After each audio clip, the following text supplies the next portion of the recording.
अरे डीजे वाला भैया, आज शादी के रात बा, साउंड फुल कर दो।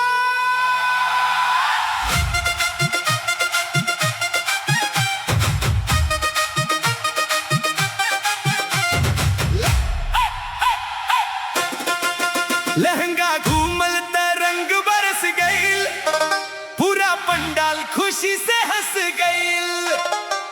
ढोलक के ताल पे कदम उठले, नाचे नाचे हर दिल धड़क गई। लहंगा घूमल त रंग बरस गईल, डीजे के बीटवा आग लगा गईल। एक मुस्कान से माहौल सज गईल, खुशी के मेला आज लग गईल।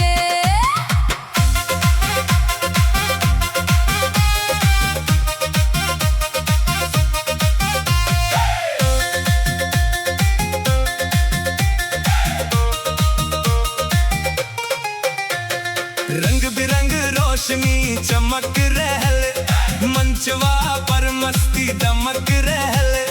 बैंड बाजा के धुनिया बाजे आ, हर चेहरा खुशी में सजल गया।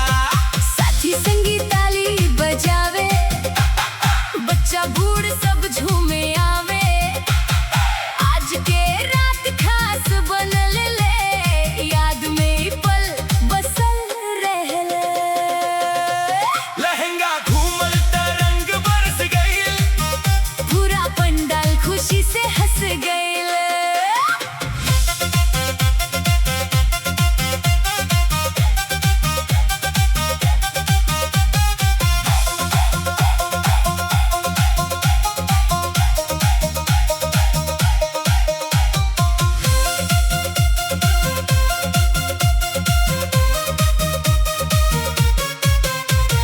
फूलन के खुशबू हवा में घुलल, हंसी ठिठोली चारों ओर फैलल। डीजे ड्रॉप पर जोश बढ़ल, हर कदम पर उत्साह चढ़ल।